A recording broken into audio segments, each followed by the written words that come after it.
Students कैसे हैं आप? आई होप आप सब ठीक हैं। चैप्टर नंबर 15 का आगाज़ करते हैं, विच इज़ एनवायरमेंटल केमिस्ट्री का part 2, water. The study of water को हाइड्रोलॉजी कहते हैं। तो इस चैप्टर को पढ़ने के बाद आप हाइड्रोलॉजिस्ट बन जाएंगे। बहुत से मेजर कॉन्सेप्ट्स हैं इस चैप्टर में, जिनमें प्रॉपर्टीज़ ऑफ वाटर के बारे में पढ़ेंगे, पानी को एज अ सॉल्वेंट चेक करेंगे। सॉफ्ट एंड हार्ड वाटर का कॉन्सेप्ट है इस चैप्टर में, टाइप्स ऑफ हार्डनेस है।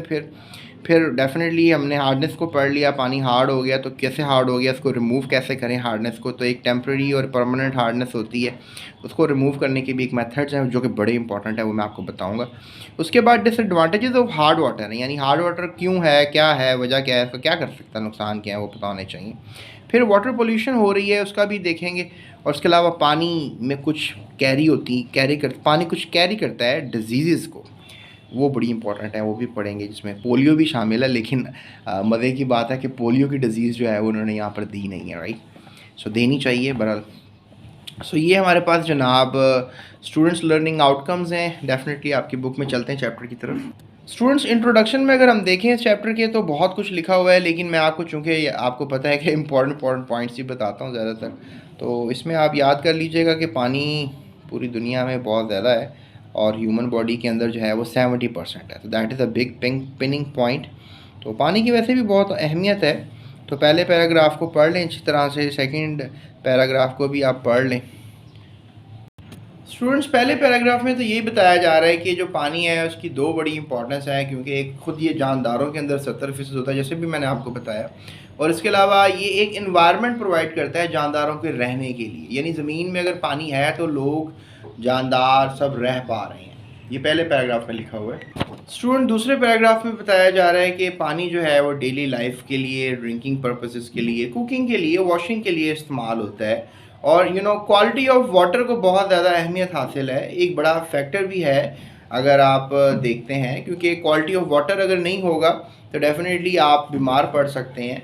तो साइंसदानों का मानना है कि जब वर्ल्ड वॉर 2 हुई तो बहुत सी असलहा बनाया गया, केमिकल्स बनाए गए, तो उसमें भी क्वालिटी ऑफ वाटर को जो है वो डी नेचर किया गया।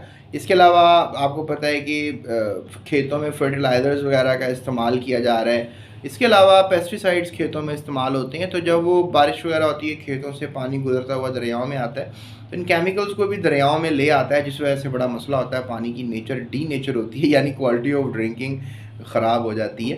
और इसके अलावा मैं आपको बताऊं कि जो ग्राउंड वाटर है इसको भी काफ़ी थ्रेट हैं, और वेस्ट केमिकल डंप्स की वजह से, लैंडफिल्स की वजह से। लैंडफिल्स यही होते हैं कि आप जो है देखते हो कि ये जो कूड़ा है सारा भर दिया जाता है ज़मीनों में। कूड़ा आपके शहर से कहीं जाता है, कहीं ना कहीं तो जाता है ना। तो केमिकल्स इंडस्ट्रीज भी बहुत से different chemicals as a waste products बनाती हैं, तो उनको भी डंप किया जाता है, जिससे क्वालिटी ऑफ वाटर जो है वो बड़ी डीनेचर हो रही है, जिसमें ग्राउंड वाटर भी शामिल है। बहरहाल ये बातें काबिल गौर हैं पहले दो पैराग्राफ्स के अंदर, और काबिल गौर ही हैं, बस ऐसा कोई इतना बड़ा क्वेश्चन बोर्ड में इनसे नहीं निकलता। तो let's talk about the third paragraph कि इसमें क्या किया जा रहा है, कहा जा रहा है। स्टूडेंट्स अब करंटली अगर हम देखें तो वाटर बॉर्न टॉक्सिक केमिकल्स की बातें की जा रही हैं, यानी कि ऐसा पानी जो कैरी करता है टॉक्सिक केमिकल्स को, और वो बहुत ज़्यादा थ्रेट है, एक ख़तरा है for the supplies of water. जितनी भी पानी की सप्लाई जहाँ जहाँ भी जाती है, स्पेशली अर्बन एरियाज में, यानी अगर आप शहरों में देखते हैं ना, रूरल होते हैं देहाती इलाके, अर्बन होते हैं शहरी इलाके, तो जब ये पानी शहरों में आता है तो बड़ा ख़तरनाक होता है, क्योंकि इनमें बहुत से टॉक्सिक केमिकल्स होते हैं। सो अगर ये पानी यूज़ कर लिया जाएगा कॉजिंग वाटर बॉर्न डिजीज़, तो ये आपको पानी की बीमारियां कॉज करेगा। इसलिए पानी साफ़ होना, शहरों में आप देखें ना फ़िल्टर वगैरह लगे होते हैं ताकि पानी साफ़ मिले लोगों को, और उनका कंसर्न जो है सिटीज़न का यही होता है कि पानी साफ़ मिले। अगर साफ़ नहीं मिलेगा तो फिर डेफिनेटली समझ में आती है इसके इफ़ेक्ट्स होंगे, वाटर पोल्यूशन हो रही है, जिस वजह से इसको कंट्रोल करना है। और ये एक अलार्मिंग थ्रेट है, डेफिनेटली पूरी दुनिया के बहुत से शहर आबाद हो चुके हैं और उनमें लोग रहते हैं, और things are being going bad in a bad way. तो इसका हल होना चाहिए, तो इसका हल ही इस चैप्टर में तलाश करेंगे। आप फिलहाल अभी देखते हैं कि आखिर पानी होता कहाँ कहाँ पर है, अकरेंस ऑफ वाटर क्या है। तो मैं आपको इतना बताता चलूँ कि जो पानी है वो 97% जो है वो दुनिया का, वो ओशंस में मिलेगा आपको, यानी कि वो ड्रिंकेबल नहीं। अल्लाह ताला ने इसमें सॉल्ट्स डाल दिए, इसको प्रिजर्व कर दिया, इसको ख़राब होने से, इसकी नेचर क्वालिटी को ख़राब होने से बचा लिया। तो इतने ज़्यादा सॉल्ट्स हैं कि शायद अब आप वो पानी पी नहीं सकते हैं। So it contain a lot of salts. बहरहाल तो दुनिया का 97% पानी कहाँ पर है, ओशंस में है। इसके अलावा अगर आप कहें कि बाकी पानी की तरह, यानी 3% पानी बनता है, तो वो ग्लेशियर्स की शक्ल में मौजूद है। ग्लेशियर्स आपको पता है कि जो समुद्रों में बहुत बहुत बर्फ़ानी तोदे होते हैं। इसके अलावा आइस कैप्स हैं, आपको पता है पहाड़ों के टॉप पे सारी बर्फ़ जमी पड़ी है। ग्राउंड वाटर है, यानी जब आप ज़मीन से पानी निकालते हैं। वैसे भी शहरों का पानी आपको पता है ज़मीन के नीचे और जा रहा है, गहरा होता जा रहा है, जस्ट बिकॉज के पानी की कमी हो रही है। ग्राउंड वाटर में भी पानी होता है, इनलैंड वाटर भी कह सकते हैं, जैसे कि पानी रिवर्स में है, लेक्स में है, स्ट्रीम्स में है, और it is also present in atmosphere, यानी कि थोड़ा बहुत नमी की शक्ल में एटमॉस्फेयर में भी आपको मिलेगा। तो स्टूडेंट्स, अब सबसे बड़ा पॉइंट टू पॉइंट ये है कि बोर्ड में एक दफ़ा एमसीक्यू आया कि एटमॉस्फेयर में कितना पानी होता है, तो 0.001% आपकी बुक में दर्ज है। समंदरों में कितना होता है ये भी आपको दर्ज है, 97%। फिर इनलैंड वाटर, यानी अभी बताया था आपको लेक, स्ट्रीम्स और रिवर्स वगैरह के बारे में, वो 0.2% है। इसके अलावा मैं ग्लेशियर आइस कैप्स की बात करूँ, वो भी काफ़ी पानी है, काफ़ी हद तक है, 2.1% तो यहीं पर जमा पड़ा है। तो इसलिए कहते हैं कि अगर ग्लोबल वार्मिंग होगी तो ये सारा 2.1% वाटर काफ़ी वाटर है, सारा ये आपके शहरी जो समुद्रों के करीब शहर आबाद हैं सारे डूब जाएंगे। सो ग्राउंड वाटर में भी जो आप पीते हैं, पीने वाला पानी, वैसे हम उसको कहते हैं पोर्टेबल वाटर। एक दफ़ा बोर्ड में क्वेश्चन आया कि पोर्टेबल वाटर क्या होता है, तो here is the word portable. तो पोर्टेबल वाटर क्या होता है, तो आपने कहना जी पोर्टेबल वाटर जो है जो पीने के काबिल होता है। तो जो इनलैंड वाटर है, जो पोर्टेबल वाटर है, वो दोनों पीने के काबिल होते हैं तकरीबन। सो ड्रिंकिंग पर्पसेस के लिए इस्तेमाल किया जाता है। ये एमसीक्यू भी आ सकता है कि पोर्टेबल वाटर क्या है, या शॉर्ट क्वेश्चन भी आ सकता है, और ये आपको पूरी जो डायग्राम है बतौर एमसीक्यू याद रह जानी चाहिए। यहाँ पर एमसीक्यू छुपा होता है। तो स्टूडेंट्स, मैं आपको अब ये चले अक्रस ऑफ वाटर तो मैंने बता दिया, मैंने आपको प्रॉपर्टीज़ ऑफ वाटर के बारे में बताना है। लेकिन स्टूडेंट्स, मैं आपको एक बात बताता चलूँ कि ये जो 100% वाटर की इंटीग्रेशन आपको दिखाई जा रही है, ये बेसिकली कह लें कि वो पानी है जो कि हमें नज़र आता है।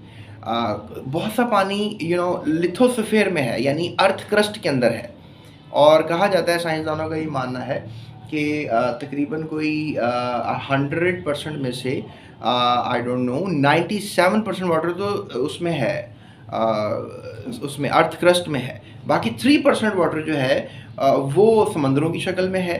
डेफिनेटली वो 75% बन गया।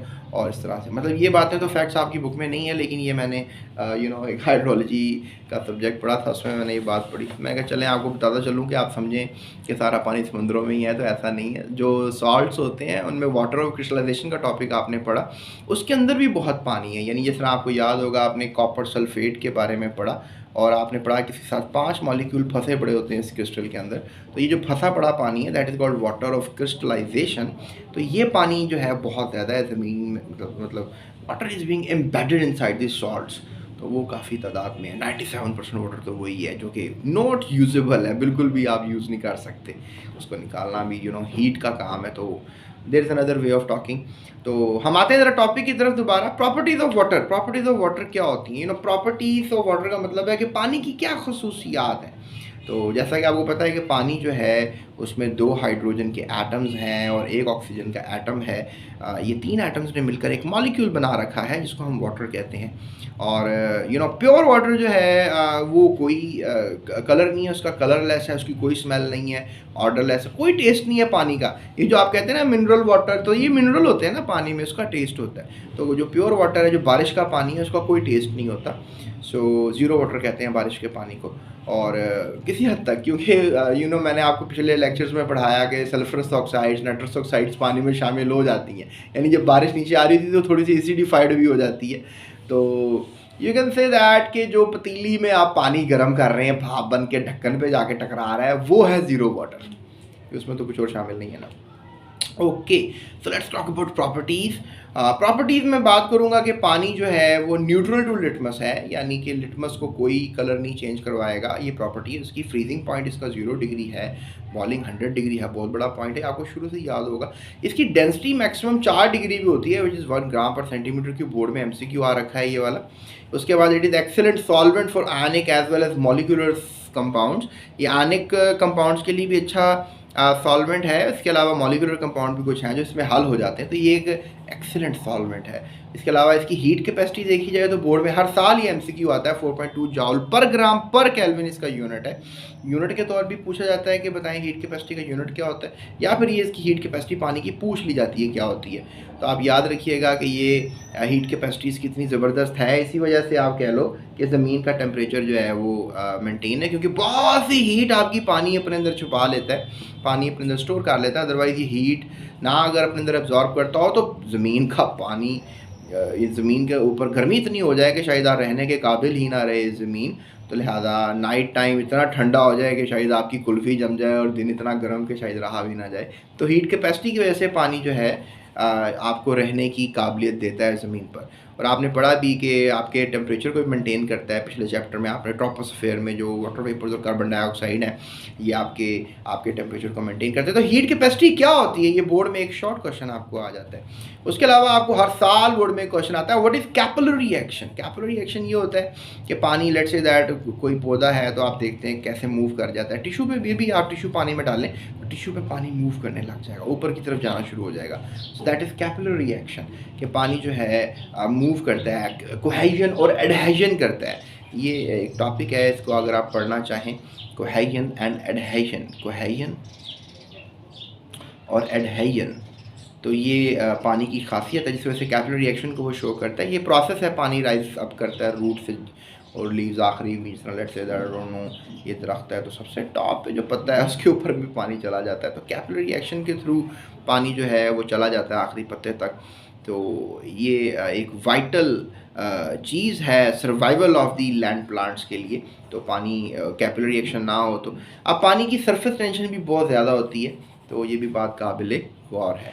तो स्टूडेंट्स, ये था हमारा आज का लेक्चर जिसमें properties of water, introduction to this chapter, और इसके अलावा हमने स्टूडेंट्स आपके साथ डिस्कस किया अक्ररेंस ऑफ वाटर। इसमें बहुत से एमसीक्यूज़ के बारे में, पोर्टेबल वाटर के बारे में बात की।